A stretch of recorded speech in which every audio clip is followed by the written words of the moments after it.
우리 지난번에 했던 거서 이제 저는 이제 개인적으로 봤을 때 마가복음 처음에 이제 예수 그리스도 복음의 시작이다 이렇게 선포한 다음에 예수님에 대해서 소개하고 그 예수님으로 인해서 이 땅에 이제 임한 그 하나님 나라에 대해서 이제 앞부분에 이야기를 하고 그 다음에 이제 하나님 나라의 가르침을 이제 가르치시는데 특별히 이제 제자들과 무리들을 좀 구분지어서 계속적으로 가르치시는 모습들을 볼 수 있었고, 그것과 이어서 이제 믿는 자에게 특별히 그 하나님의 나라가 임하는 것에 대해서 이렇게 보여주는 그런 장면들로 쭉 봤고, 그리고 이제 지난번 이제 모임 때 6장 7절부터 8장 이제 26절까지 그래서 이제 헤롯의 이야기가 나오면서 그게 마치 하나님 나라와 이 세상 나라의 어떤 대조가 되는 대립이 되는 그런 이미지로 이제 보았고, 그러면서도 그 안에서 마치 헤롯처럼 하나님 나라를 깨닫지 못하는 그 제자들의 모습이 쭉 이어졌다라고 해서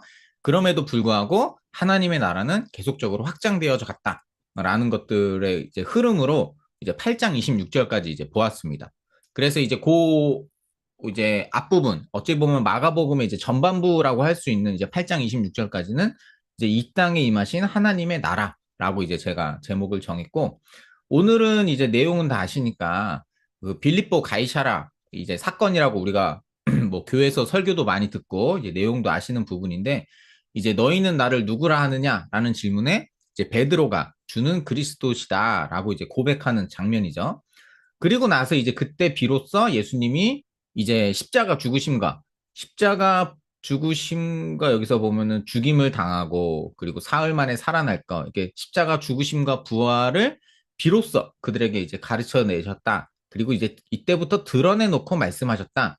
뭐 이렇게 나오고, 그 다음에 이제 뒤에 이어서 이제 제자도에 대해서 말씀하시죠. 그래서 이제 어찌 보면 십자가 죽으심과 부활에 대해서 말씀하시고, 이제 제자도에 대해서, 제자의 길에 대해서 이제 이야기를 하시는 장면이 나오는데, 이 8장, 이제 오늘 왜 10장까지 이렇게 연결 지어서 보통 생각을 하냐면, 여기 보면은 이제 예수님의 죽으심과 부활에 대한 것이 이제 세 번이 등장하죠. 그래서 여기 보면은 8장에도 등장하고, 그 다음에 9장에도 등장하고, 또 여기 10장에도 이렇게 등장하고, 그리고 이제 중간중간에 보면은 예수님이 고난받고 박해받는 것에 대한 내용이 좀 더 추가한다면 네 번 또는 다섯 번까지도 볼 수 있는 게 요 8장부터 10장까지에 등장하더라고요. 그리고 여기 이제 보면은 이 박해를 겸하여 받는다라는 것이 또 10장에 등장하고, 또 우리가 보통 마가복음의 키버스로 보통 보는 이제 10장 45절 말씀도 보면은 자기 목숨을 많은 사람의 대속물로 주려 함이다. 그래서 이 8장부터 10장 끝까지 이 박해와 십자가에 대한 언급이 이제 다섯 번이 언급이 되더라고요.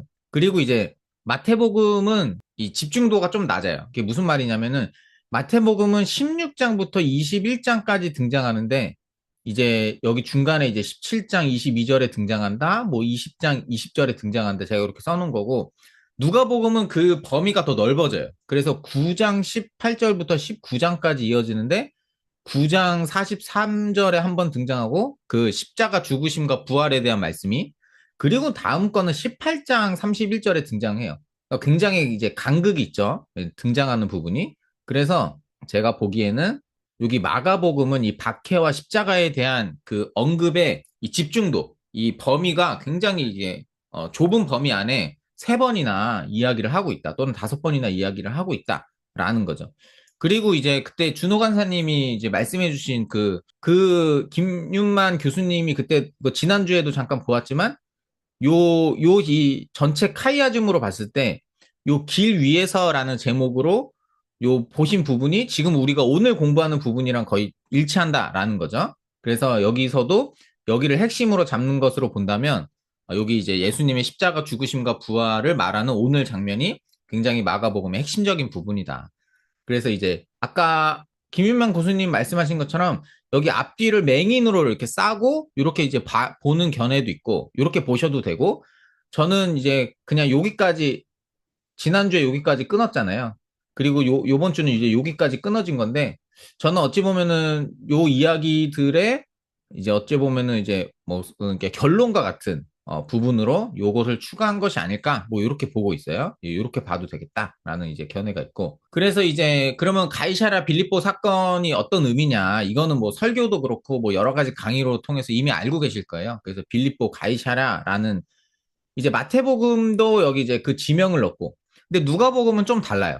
누가복음은 그냥 따로 기도하실 때에 제자들에게 물어서 무리가 나를 누구로 하느냐. 그러니까 기도하는 장면 중에 이렇게 했다라고 나오고 마가복음이랑 마태복음만 특별히 가이사랴 빌립보라는 도시에 대해서 이제 이야기를 하고 있어요. 그래서 이제 간단하게 주석들은 안 보고 스터디 바이블만 봤는데 우리가 일반적으로 많이 알듯이 그 헤롯의 아들 빌립이 아우구스투스의 이름을 따서 이제 명명했다. 한마디로 황제에게 바친 도시다라고 해서 빌립보 가이사랴. 그래서 굉장히 화려하고 굉장히 뭐 다른 도시에 비해서 굉장히 발달한 그런 도시다라고 이제 보통 강의를 많이 하죠. 그리고 여기는 이제 그 또 다른 스터디 바이블인데 여기서는 고대 근동에서 지하 세계로 가는 관문으로 인식이 되었대요. 가이사랴 빌립보가. 그리고 우상 숭배가 만연한 도시였다. 뭐 이렇게 지금 설명이 써 있어요. 아무튼 여러 가지를 합쳐봐서 이 가이사랴 빌립보라는 도시가 굉장히 화려하고 아니면 우상 숭배의 아주 근원 같은 그런 중심지에서 지금 예수님이 물어보고 계신다라는 거죠. 암튼 가장 이제 황제에게 바쳐진 우상숭배가 가장 만연했던 그런 곳에서 지금 말하고 있다라는 게 이제 또 한번 확인이 됐죠. 그래서 거기서 이제 뭐 우리가 잘 알듯이 이제 고백하죠. 주는 그리스도시다. 뭐 이렇게 하는데 내용을 좀 살펴보니까 마태복음이 좀 이 장면은 마태복음이 제일 구체적이에요. 그래서 이거 마태복음에서 조금 더 살펴보고 또 이제 마태복음에는 뭐 내가 이 반석 위에 교회를 세우겠다 뭐 이런 그 대사 아시죠? 거기는 마태복음에만 이제 등장이 돼 있고 또 마태복음에서의 고백은 여기 이제 마가복음은 주는 그리스도시다 여기서 끝나는데 이제 마태복음은 그리스도시고 하나님의 아들입니다 이렇게 또 고백이 더 추가가 되는 그런 부분이 있는데 요거는 이제 마태복음에서 조금 더 살펴보면 좋겠다라고 해서 적어 놓은 거고 여기 이제 드러내놓고라는 이제 이 말씀을 하셨다 요 단어가 있잖아요. 그래서 이 드러내놓고를 좀 찾아보니까 확신, 담대함, 숨김없임 이렇게 됐는데 이제 마가복음 전체에서 여기서만 사용이 돼요.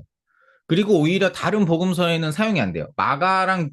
그 마태랑 누가는 사용이 안 되고 이제 요한복음에는 9번이 사용돼요.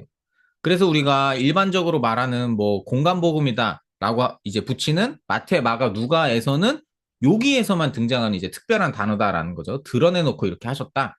그래서 이제 이런 특징 때문에 우리가 어찌 보면은 마가복음을 이제 앞부분은 이제 숨기신 예수님, 그리고 이제 뒷부분은 드러내신 예수님, 뭐 이런 식으로 나누는 것도 있는 것 같아요.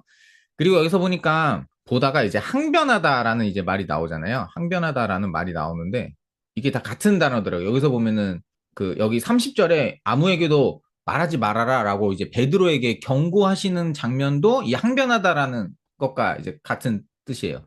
그런데 이제 그것을 하니까 베드로가 오히려 예수님한테 이제 반대로 이제 항변을 하는 거죠. 예. 베드로가 예수님을 막 꾸짖고 책망하고 있어요. 그랬더니 이제 33절에 나오는 예수님이 다시 베드로를 꾸짖는 이 말씀도 같은 단어예요. 그래서 막 서로 막 예수님이 막 번역이 다른 건데 이제 그러니까 꾸짖으셨다가 다시 베드로가 오히려 막 예수님을 꾸짖었다가 또 예수님이 베드로를 꾸짖었다가 막 이런 장면이 나오고 있어요. 근데 이제 누가복음에는 이제 항변하는 장면이 없더라고요. 그래서 암튼 뭐 이런 식으로 이제 흘러가는데 어찌 보면은 이 장면을 보면은 예수님은 이제 죽으심과 부활이 나의 가는 길의 끝임을 말하고 계신데 지금 제자들 특히 베드로는 그거를 이제 못 받아들이는 그런 모습을 이제 보이고 있는 거죠. 근데 오늘 이제 말씀 아마 나눔하면서 다 느끼셨겠지만 이 8장부터 10장까지 제자들과 예수님의 모습이 예수님의 가르침과 그리고 전혀 딴 생각하는 이제 제자들의 모습이 계속적으로 이제 대조되는 것들을 이제 볼 수가 있죠. 그리고 나서 이제 변화산 사건이 이제 등장하잖아요. 그래서 이제 베드로와 야고보와 요한을 데리고 이제 산에 가셔서 번화되시는 사건.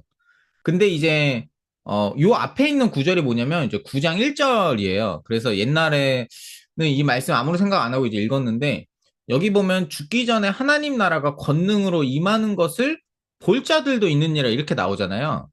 근데 그래서 저는 말씀 보다가 이 말씀에 대한 즉각적인 성취가 바로 이 다음에 나오는 변화산 사건으로 봐도 되지 않을까. 그러니까 이제 여기서 나오는 이제 세 명의 제자, 베드로, 야고보, 요한은 진짜 예수님이 변화되시고 마치 엘리야랑 모세가 같이 있는, 마치 하나님 나라가 진짜 실제로 임하는 것들을 실제로 본 그런 이제 장면이 되는 거죠. 근데 이제 더 나아가서는 이제 나중에 부활하시고 승천하시고 또는 이제 뭐 신학적으로 좀 더 찾아보면은 이제 교회에 임한 성령의 역사를 말하는 거다라고 이제 보는 견해들도 있는데 거기까지 또 볼 수도 있는 것 같아요. 근데 이제 직접적인 뭐 즉각적인 성취로 이제 우리가 변화산 사건을 좀 봐도 되지 않을까? 이제 이런 견해도 좀 저는 생각해 봤고. 근데 이제 중요한 것은 그러면 그거를 목격한 자가 누구냐? 베드로와 야고보와 요한이다라는 거죠. 근데 이제 그래서 궁금해서 좀 베드로와 야고보와 왜 요한은 어떤 인물일까? 이런 것들을 좀 이렇게 그 마가복음 안에서만 찾아봤어요. 그래서 뭐 이런 것들은 그냥 그 뭐 베드로라는 이름 검색해보고 뭐 야고보 검색해보고 해가지고 나온 등장한 장면들 정리해 놓은 거예요. 근데 이제 중요한 거는 이제 달리다굼 사건을 목격한 사람 목격자들이 이 세 사람이고 그래서 이제 이 달리다굼 사건이 뭐냐 죽음에서 사람이 부활한 것을 목격한 거예요. 이 세 사람이. 예. 그리고 변화산 사건 예수님이 변화되시고 막 그 모세랑 엘리야랑 같이 있는 것도 목격한 사람이고 나중에 이제 겟세마네 동산의 기도 때도 같이 간 사람이 이 세 사람이다라는 거죠. 그러니까 12명의 제자 중에서 실제적으로 눈으로 보고 눈으로 경험한 그 목격자는 이 세 사람이다라는 거예요. 근데 재밌게도 이 가이사랴 빌립보 사건, 변화산 사건 이후에 있는 이게 내용들을 좀 이렇게 정리해 보니까 제일 문제를 많이 일으키는 사람이 이 세 사람이에요. 예. 여기 보면은 이제 우리를 따르지 않는 사람 금하지 말라라고 했던 그거 질문하는 사람도 요한이고 또 나중에 뭐 하나는 우편에 좌편에 이것도 요청하는 사람이 야고보와 요한이고 또 이게 베드로도 뭐 우리는 다 버리고 따랐는데 우리는 어떻게 되냐라고 또 질문하는 사람도 베드로고. 그러니까 이제 제가 보니까 이렇게 실제적인 목격을 했음에도 불구하고 제일 베드로, 야고보, 요한에 대해서 되게 이 다음 문맥에서 되게 이렇게 문제적 주동자처럼 이렇게 약간 등장하는 게 이 세 사람이더라고요. 그래서 이런 것들이 좀 신기했고 그래서 이렇게 쭉 보다 보니까 제가 이제 그래서 이거 보면서 생각한 게 동상이몽이었거든요. 그래서 예수님은 전혀 예수님이 꿈꾸는 것과 예수님이 가려고 하는 길은 이 길인데 전혀 다른 것을 꿈꾸는 그 제자들의 모습. 근데 또 그 박윤만 교수님 영상을 보다 보니까 그분도 여기서 동상이몽 얘기를 하시더라고요. 예, 그래서 이제 느끼신 바가, 똑같이 느꼈구나. 뭐, 대부분의 사람이 이렇게 느끼겠구나라고 이제 좀 동상이몽. 예, 그래서 이제 그런 맥락으로 이제 쭉 봤습니다.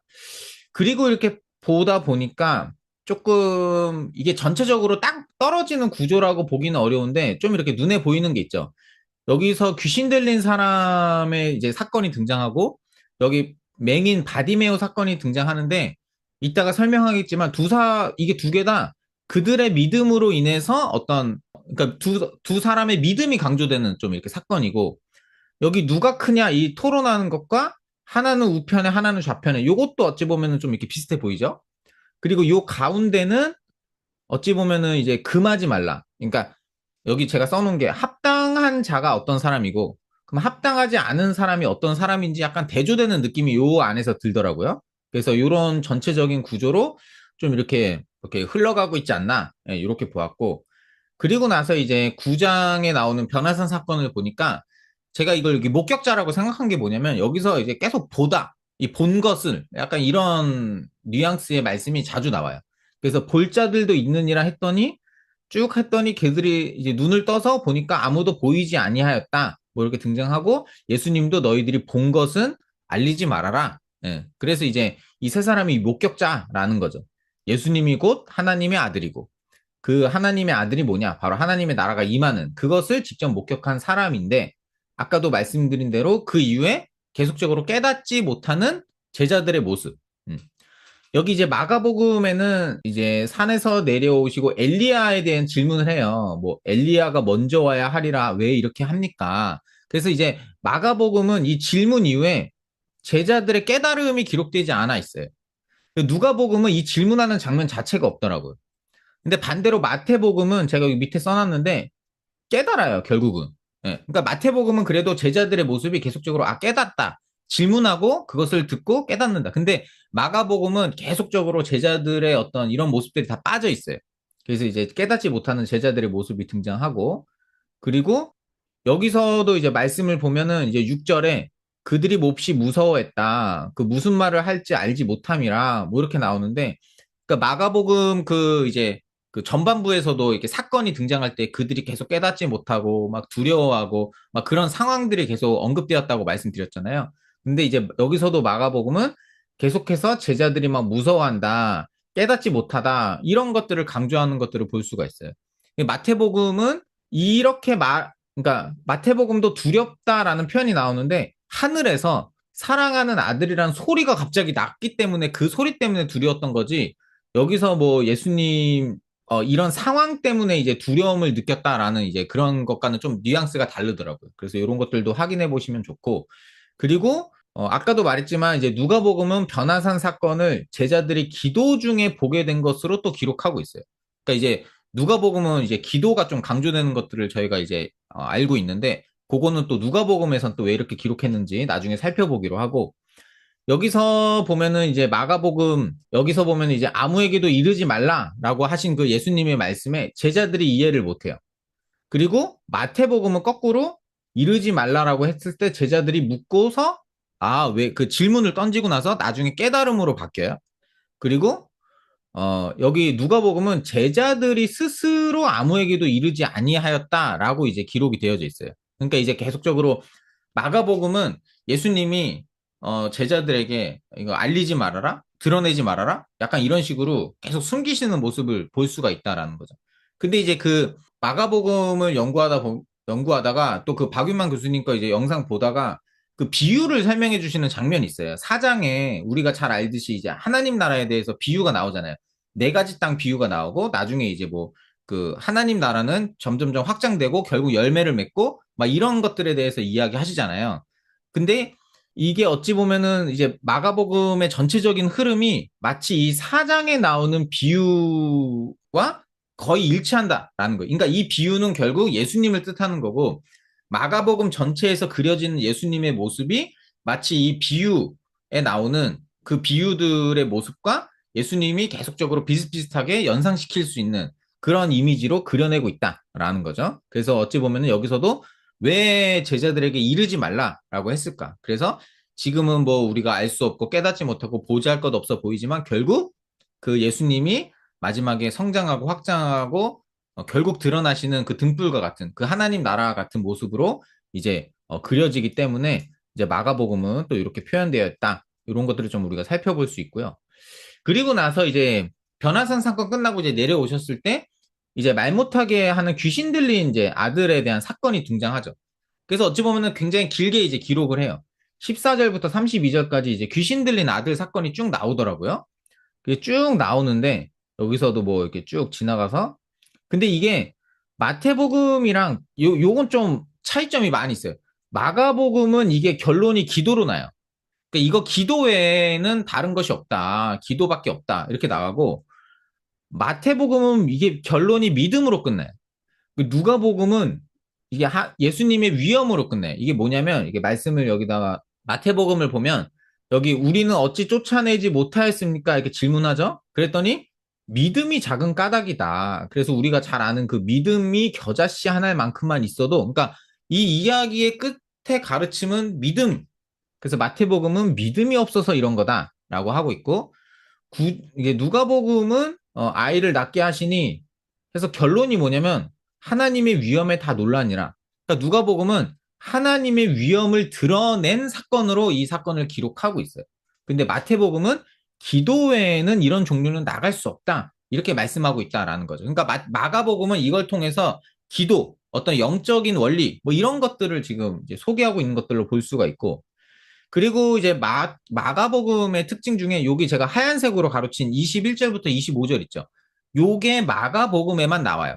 근데 요 내용이 뭐냐면 뭐 언제부터 이렇게 됐냐 뭐 이렇게 좀 얘기하다 믿는 자에게는 능히 하지 못할 일이 없다라고 하면서 그 아버지의 고백이 나와요.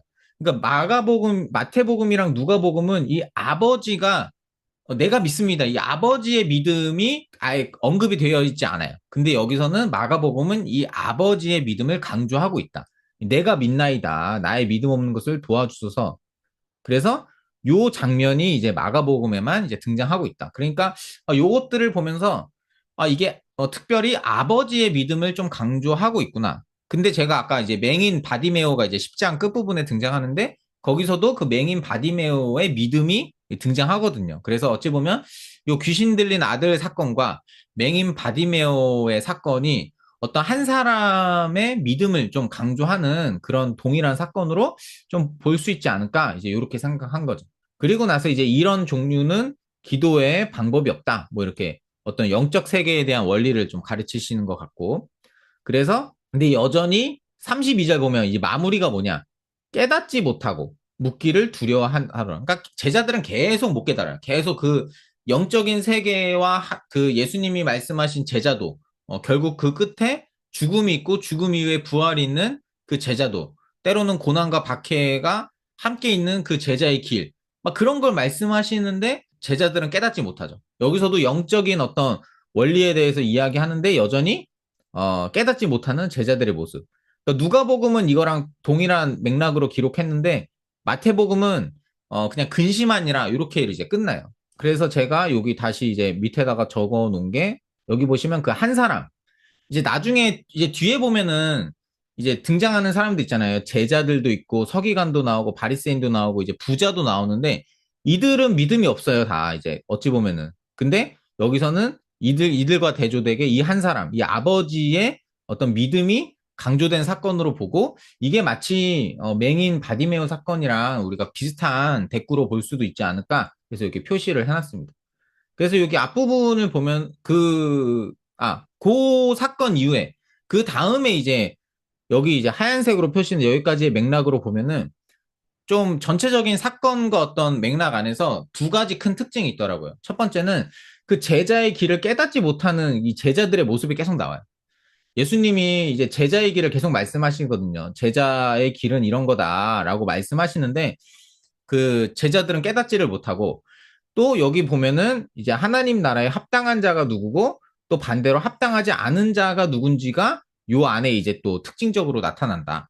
그래서 요 안에서 이제 그런 흐름들을 볼 수가 있어서 여기 이제 가버나움으로 가시죠. 가버나움. 그래서 이제 가버나움도 좀 도시를 찾아봤더니 이 앞에서 마가복음 안에서는 예수님이 이제 그 가르치심을 전했던 장소. 그래서 사람들이 와, 권위 있는 새로운 교훈이 나타났다. 새로운 가르침이다. 이렇게 놀랐던 장소가 이 가버나움이고 두 번째는 그 중풍병자를 고치신 장소도 이 가버나움이에요. 한마디로 예수님이 그냥 메시아, 뭐 그냥 선생이 아니라 그냥 메시아래. 그 선생이 아니라 진짜 메시아, 진짜 약속된 그리스도이심, 정말 그 하나님 곧 그 죄를 사할 수 있는 권한을 갖고 계신 곧 하나님이심을 보여주신 장소가 이제 가버나움이다라는 거죠.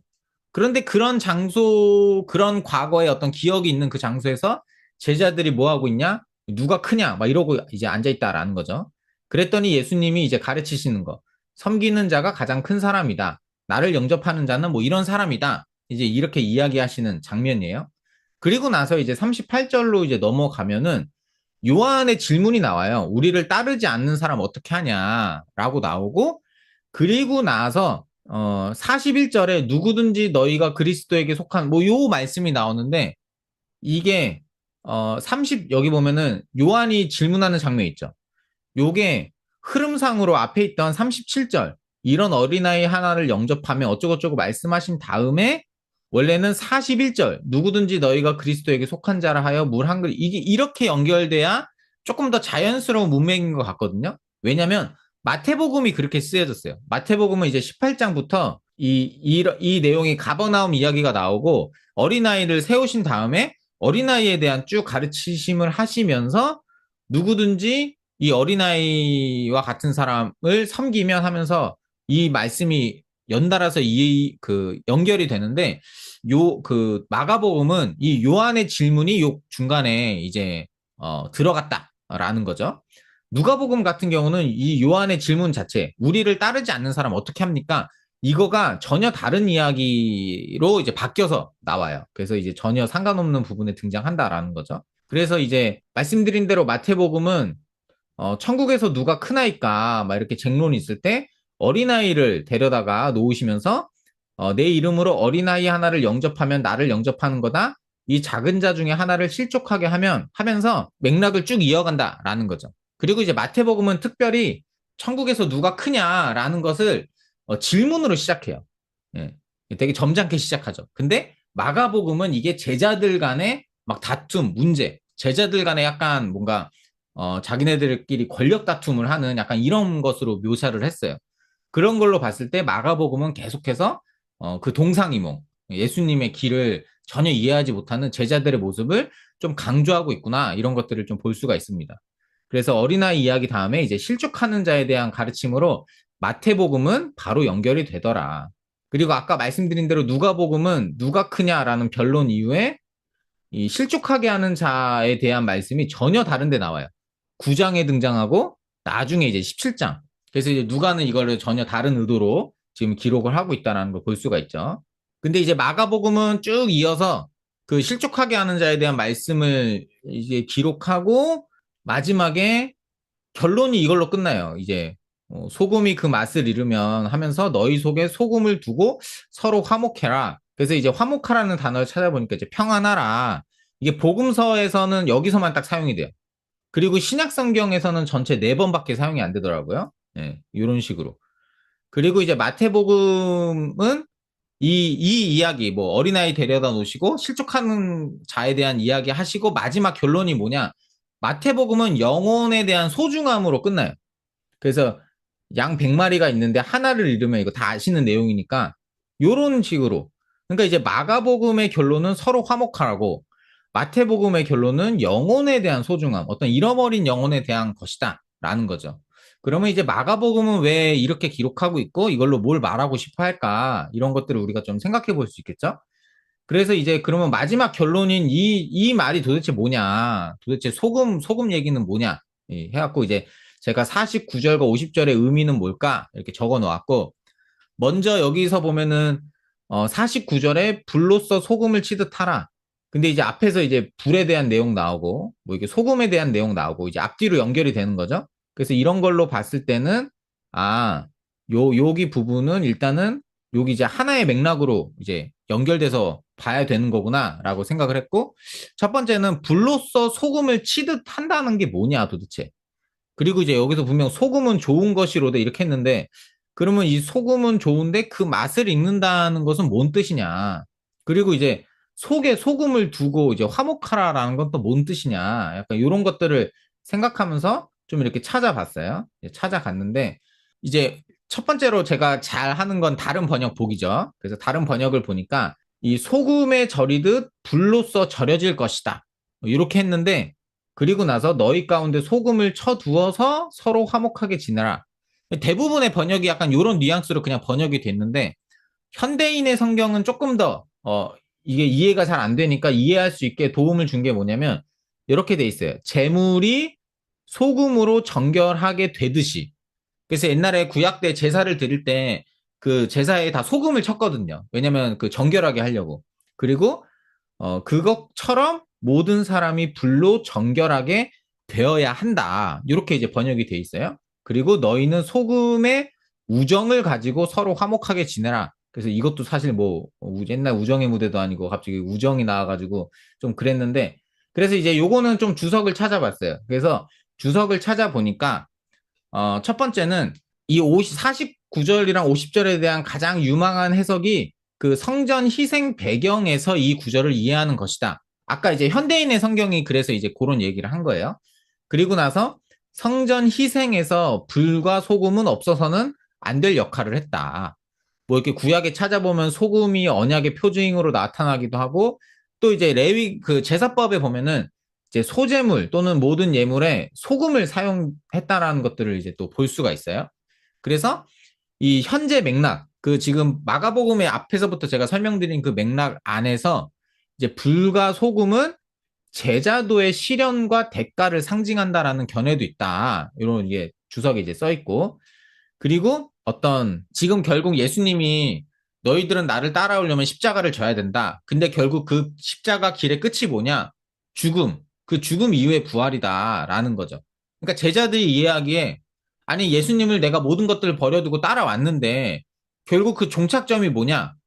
부활은 잘 모르겠고 죽음이라고 이렇게 되는 거예요. 그러니까 그 예수님의 제자도의 결과가 좌절이나 실패로 그런 소모되는 그런 제자의 길이 아니라 오히려 너희들이 그 제자의 길을 걸어갈 때 너희들이 그 행보로 인해서 믿게 되는 사람들 또는 예수님을 아직 안 믿는 사람들을 거룩한 사람으로 바뀌어가는 것. 그러니까 너희들이 누군가를 위한 소금이 되는 거다라는 이제 메시지라는 거죠. 그들의 행보를 거룩하게 하고 또 하나님께 받아들여지게 하는데 너희들이 사용되어지는 것. 마치 예수님이 우리를 위해서 우리를 거룩하게 하고 우리가 하나님께 받아들여지게 하기 위해서 예수님이 그 십자가의 죽으심과 부활, 그 길을 걸어가신 것처럼 너희들 안에 이제 소금을 두고 서로 화목해라라는 게 이제 이런 뉘앙스의 이제 말이다라고 이제 여기 적혀 있는 거예요. 그래서 여기서 말하는 의미는 십자가를 지고 예루살렘의 길을 따라가는 그 제자들에게 너희들의 삶이 다른 믿는 이의 믿음을 키우는 그런 제자가 되어야 된다. 그리고 세 번째로는 자기 자신이 거룩한 제물로 로마서에 이제 나오는 이제 거랑 이제 참고해라라고 이제 적어놓은 건데 너희들이 살아있는 제물이 돼서 너희들이 소금이 되어서 그들을 거룩한 삶으로 하나님이 받아들여지는 그런 제자의 삶으로 살아낼 수 있게 너희들이 마치 소금과 같은 역할이 돼야 된다. 뭐 이런 뉘앙스라는 거죠. 그래서 그리스도를 위한 시련과 고난을 기꺼이 감내하는 삶이 너희들 안에 소금을 두고 화목하게 지내라 라는 이 말씀의 가르침의 뜻이다 라는 거죠. 그래서 제가 이제 주석도 찾아보고 소금을 단어를 좀 찾아보니까 신약 성경에서 8번 사용되는데 보니까 복음서에는 여기밖에 등장이 안 하더라고. 안 하고, 복음서에만 등장하고 서신서에서도 딱 한 번밖에 사용이 안 돼요. 근데 이제 그 딱 한 번이 어디서 사용되느냐? 골로새서에서 사용이 돼요. 그래서 여기 보면은 소금으로 맛을 냄과 같이 하라. 그래서 이제 상전들에게 하는 이제 권면 중에서 상전들아, 너희들이 말이 뭐 이렇게 소금을 이렇게 해라. 이 권면 중에 이런 게 등장하더라고요. 구약에서 찾아보면은 소금은 이제 성결하게 하는 기능이 있고 또 이제 하나님의 언약과 관련된 이제 그것도 있고 여기서도 아까 설명드린 이제 소재물이랑 모든 예물에 이제 소금을 치는 것에 대해서 그래서 이제 어찌 보면은 이 소금은 정결하게 하는 이제 기능을 하고 어찌 보면은 이제 여기서 문맥적으로 살펴보면 소금이 좋은 거다. 그러니까 소금은 막 남을 판단하거나 막 남을 제한하고 뭔가 이렇게 그런 게 아니라 오히려 이 소금은 남들을 판단하고 어떤 남들을 정결하게 할 수 있는 이제 어떤 그런 기준이 되는데 이건 좋은 거다. 그러니까 나쁘게 쓰면 안 된다. 이게 좋은 거다. 그래서 이게 오히려 제 기능을 못하면 필요 없는 거다. 라고 이제 말을 하고 있는 뉘앙스로 이제 봤어요. 그리고 이제 화목하다라는 이제 단어가 나오는데 이것도 복음서에서 여기서만 사용이 돼요. 마가복음에서만 사용되는 굉장히 특별한 표현이고 신약 전체에서도 4번 사용돼요. 근데 여기서 보면은 뭐 화목하라라는 게 모든 사람과 화목하라 이렇게 쓰이고 또 너희끼리 화목하라. 그러니까 뭐 아무튼 구분 없이 이 평안할지어다 이 같은 말인데 형제든 아니면 그냥 일반 사람들이든 모든 사람과 정말 이게 화목하라 평안하라 라는 이제 말로 쓰고 있다라는 거죠. 아무튼 제가 막 이런 여러 가지 조사와 연구와 이제 맥락을 이제 살펴봤을 때 그래서 지금 이제 막 사람을 금하는 문제나 막 실족하게 하는 문제의 맥락으로 막 이야기하고 있잖아요. 그래서 마지막에 제가 이해한 건 요 문장이었어요. 그래서 너희 안에 어떤 성결에 대한 아니면 올바른 분별에 대한 기준을 가지고 사람들과 화목하게 지내라. 그게 필요하다라는 가르침으로 이제 마지막에 보았습니다. 아무튼 요게 이제 난해 구절인데 여러 가지를 이제 좀 찾아보면서 저는 이제 이렇게 결론을 지었고 또 이따가 또 우리 간사님들이랑 또 한번 얘기를 나눠보면서 정리하면 좋을 것 같아요. 그래서 결국은 요 부분은 누가 크냐라고 말하는데 어린아이 하나를 영접하는 자가 나를 영접하는 거다. 뭐 이렇게 이야기하고 있고 우리를 따르지 않는 자 어떻게 할까요? 했더니 금하지 말라. 오히려 너희들 안에 분별력, 그 성결의 기준을 가지고 화목하게 지내라. 라고 이제 말씀을 하고 계시다라는 거죠. 그리고 이제 10장으로 이제 넘어오면은, 이제 바리새인들이 이제 한마디로 이제 이혼 논쟁, 여기서 이제 이혼 논쟁에 대해서 이제 등장하고, 그래서 이제 12절까지는 어떤 하나의 사건으로 저희가 이제 볼 수도 있을 것 같고, 바리새인이 등장하고, 그리고 율법에 대해서 묻는다. 근데 이제 율법에 대해서 보면은 본질적인 의미를 깨닫지 못하는 바리새인들의 모습을 볼 수가 있어요. 근데 요것도 잘 보면은 마치 그 계명을 지켜온 그 한 부자 있잖아요. 그 사람과 좀 이렇게 비슷해 보이는 게 있어요. 그러니까 문자적으로는 잘 지켜요. 근데 예수님이 더 본질적으로 다 버리고 날 따르라 이렇게 했을 때 또 본질적인 것에 대해서 순종하지 못하는, 깨닫지 못하는. 그래서 어찌 보면 이게 율법을 절대시하는 이 바리새인과 계명을 지켜온 그 한 사람이 비슷해 보이지 않나 이런 것들도 생각했고, 그리고 나서 다시 등장하는 게 금하지 말라. 어린아이를 이제 데려고 오는데 제자들이 막 꾸짖고 막 하는데 이때 예수님이 금하지 말라. 그래서 여기서 이제 금하지 말라와 앞에서 9장에서 봤던 금하지 말라가 이제 같은 단어로 돼 있어요. 그리고 이 금하지 말 것에 대한 명령이 여기에만 등장하더라고요. 그래서 어찌 보면 금하지 말라 그리고 바리새인 다시 금하지 말 것 그리고 재물이 많은 한 사람 이게 이렇게 등장하니까 이렇게 세트로 볼 수 있지 않을까. 그래서 이제 좀 순서들을 따지고 보니까 누가복음, 그러니까 마태복음은 계속 순서가 비슷한데 누가복음은 이 금하지 말 것에 대해서 완전히 떨어져서 등장해요. 9장에 등장하고 막 18장에 등장하고.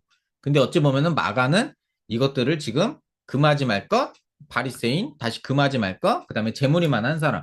뭐 이런 식으로 지금 쓰고 있지 않나 이렇게 우리가 볼 수 있다라는 거죠. 그리고 이웃 논쟁에 대해서도 이제 마가복음은 이것에 대해서 문자적으로 적용하려고 하는 그 본질적인 문제를 모르는 문제로 좀 풀어내고 있다면 이 마태복음은 이것을 이제 그 독신의 은사 쪽으로 이제 바꿔요.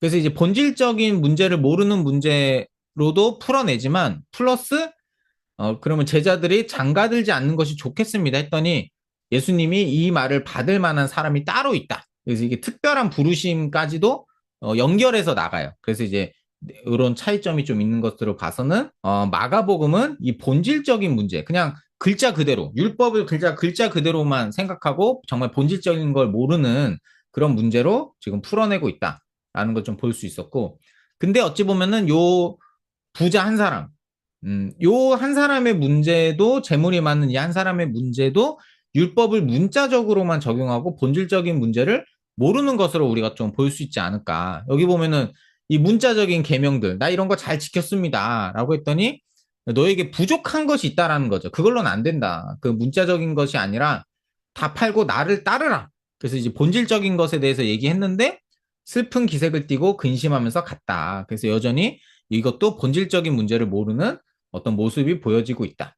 그리고 나서 이제 여기 마가복음 또 10장 23절부터 27절에 보면은 여기 보면은 이제 제자들이 또 이제 물어보죠. 어찌 보면 위 이야기의 연장선인데 여기서 보면은 제자들이 매우 놀라서 누가 구원을 얻겠습니까? 라고 했더니 하나님으로서는 다 할 수 있다. 제자들도 예수님이 여기서 재물 있는 사람은 하나님 나라에 들어갈 수 없다라고 했더니 낙타가 바늘기보다 부자가 하나님 나라 들어가는 것보다 쉬우니라 뭐 이런 거면 돼. 사실 이게 비유고 어찌 보면은 예수님이 막 그냥 이 문자 그대로 진짜 뭐 낙타를 막 바늘구멍에 막 그 넣으실 생각 그게 아니잖아요. 그런데 여전히 그것을 문자 그대로만 받아들이면서 깨닫지 못하는 그런 제자들의 모습을 봐서 어찌 보면은 그 한 부자 이야기의 연장선으로 여기까지 볼 수 있지 않을까라고 이제 보았고, 그리고 나서 이런 이야기의 끝에 다시 한번 제자도가 등장합니다. 네. 그래서 우리는 주를 버리고 다 따랐습니다. 라고 했더니 이 제자도 때 특별히 마가복음은 너희들이 박해를 겸하여 받는다. 라고 이제 말씀하시죠. 그리고 나서 다시 십자가 죽으심에 대해서 언급을 하시죠. 그래서 이제 죽을 것이고 3일 만에 다시 살아날 것이다. 이렇게 말씀하시는 장면. 그리고 나서 이제 마가복음 이제 뒷부분까지 가면 야고보와 요한이 하나는 우편에 하나는 좌편에 이 장면이 이제 등장한다라는 거죠. 계속 앞에서도 말씀드리지만 변화산 사건을 직접 목격했음에도 불구하고 얘네는 어찌 보면 그 예수님 좌편에 우편에 앉아있던 모세와 엘리야처럼 나도 좌편에 나는 우편에 막 이러고 앉아있다라는 거죠. 근데 요게 그 마가복음의 특징이 뭐냐면 야고보와 요한이 직접 얘기해요. 근데 마태복음에는 어머니가 요구해요. 그러니까 이제 여기는 제자들이 직접 막 요구하고 막 이렇게 나섰는데 이제 마태복음은 이제 핑계거리가 있는 거죠. 아니 우리가 한 게 아니라 엄마가 그랬어요. 막 이런 식인데 계속적으로 이제 마가복음은 이 제자들이 진짜 깨닫지 못하고 진짜 어리석고 이 답답하다. 약간 이런 거를 조금 더 강조 이게 나타내고 있는 것을 좀 확인할 수가 있어요. 그래서 여기서부터 여기까지 이제 어찌 보면은 막 딱 잘라서 막 구조가 이렇게 됐습니다. 명확합니다. 이렇게 말할 수는 없지만 전체적인 뉘앙스가 계속적으로 예수님은 십자가의 길을 얘기하시고 정말 제자의 길이 무엇인지를 계속적으로 언급하시는데 특별히 그 변화산의 사건을 경험한 그 제자들, 새 제자들의 무지함이 자주 등장한다. 그러면서 그 가르침 속에 정말 하나님 나라에 합당한 마치 어린아이와 같은 사람, 막 이런 사람들, 그리고 그런데 그것과 대조되는 이제 합당하지 않은 사람들이 등장한다. 오히려 막 율법만 지키고 율법을 문자적으로만 지키고 정말 예수님을 따르지 않는 막 그런 사람들의 모습이 대조적으로 등장한다. 그래서 이런 흐름이 전체적으로 요 8장 27절부터 10장까지 맥락 안에 있는 것 같아요. 그래서 이제 동상이몽. 그래서 어찌 보면은 이런 식으로 뭐 교차됐고 또는 이렇게 뭐 이렇게 볼 수 있지 않나. 예, 그래서 그리고 이제 마무리 이게 쭉 되는데 여기 보면은 여기 그 앞부분에 나오는 말씀인데 마지막에 10장 이제 38절부터 45절 여기 이제 마지막에 인자가 온 것은 하면서 이거 말씀하시는 장면이잖아요.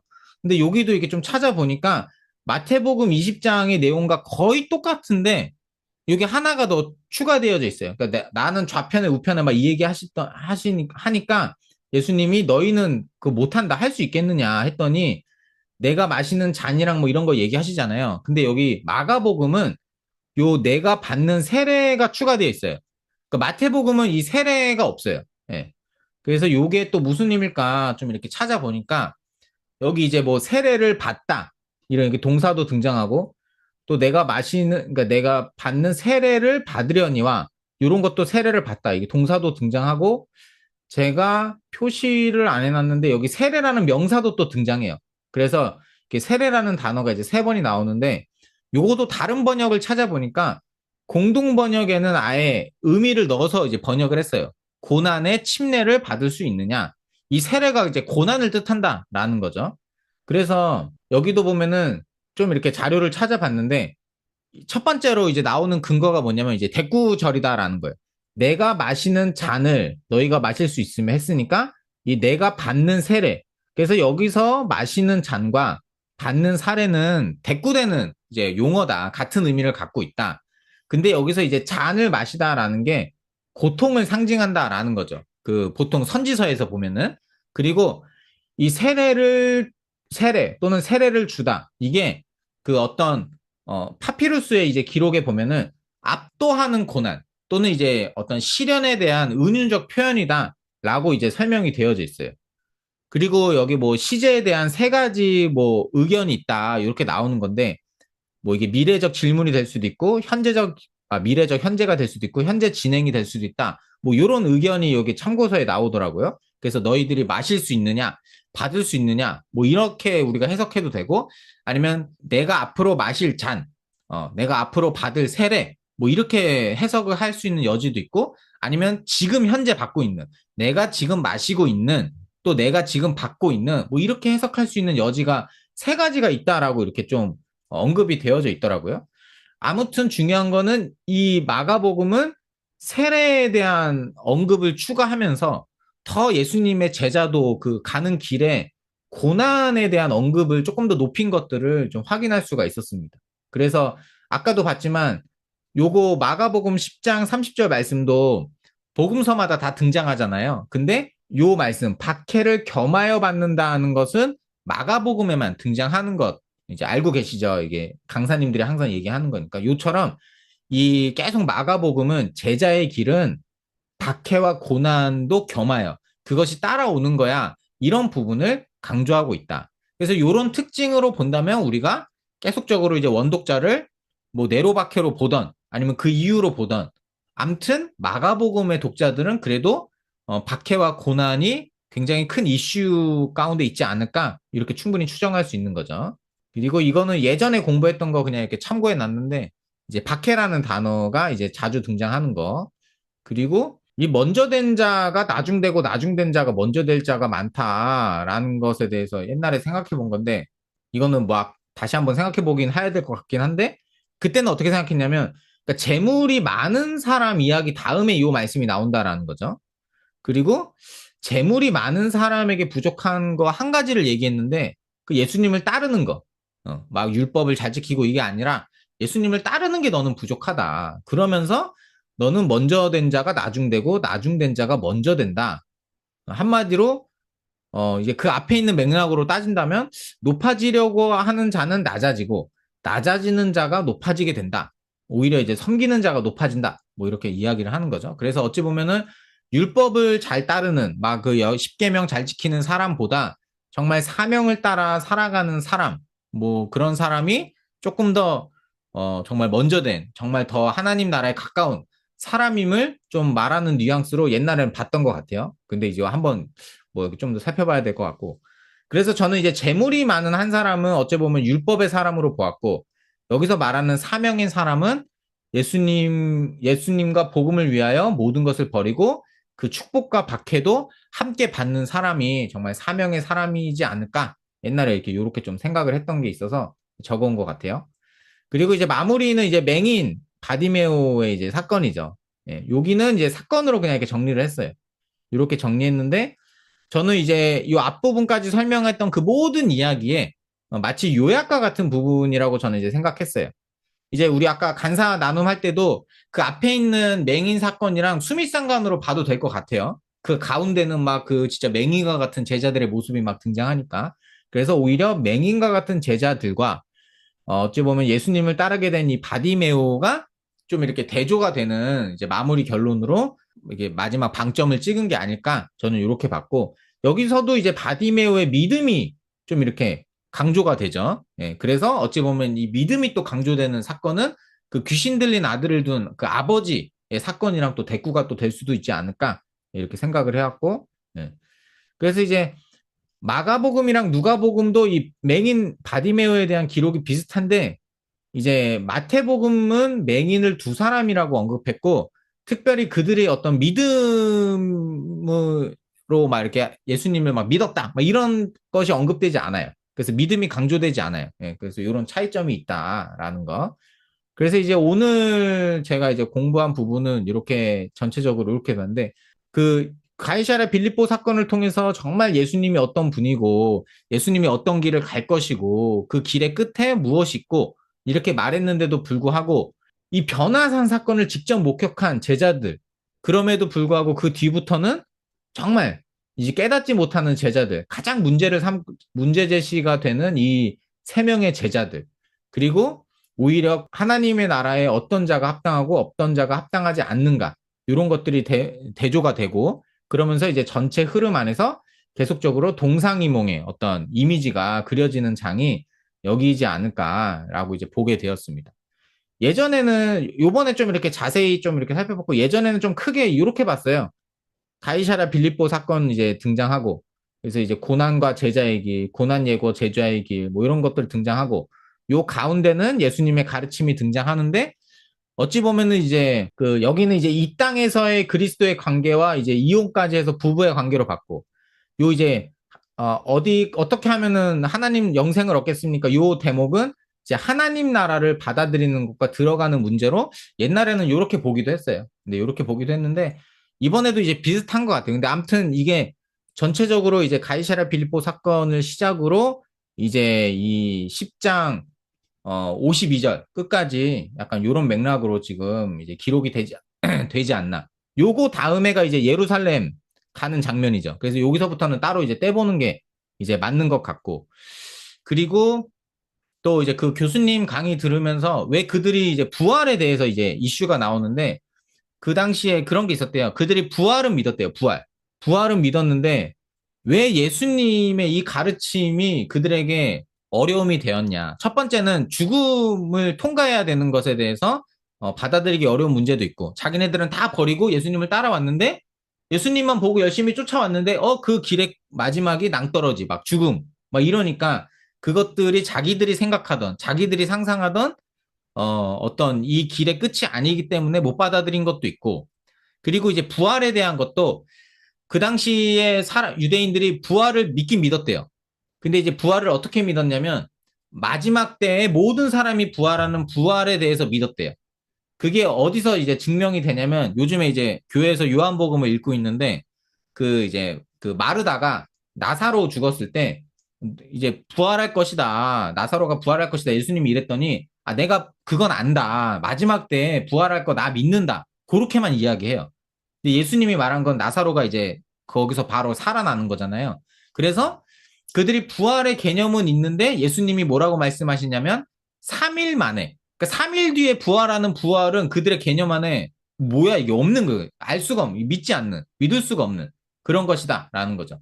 그래서 어찌 보면은 예수님 십자가 죽으시고 부활하신 다음에 제자들을 막 찾아가셨잖아요. 근데 다른 복음서에 보면은 제자들이 계속 못 믿거든요. 예. 예수님 막 진짜 실제로 부활해서 막 나타났는데 계속 못 믿거든요. 그래서 그런 배경을 본다면 아, 그 당시에 이 부활에 대해서 그들이 어떻게 생각했는지 우리가 조금 더 이렇게 이해할 수 있는 부분이 있어서 잠깐 기억이 나서 이제 말씀을 드렸습니다.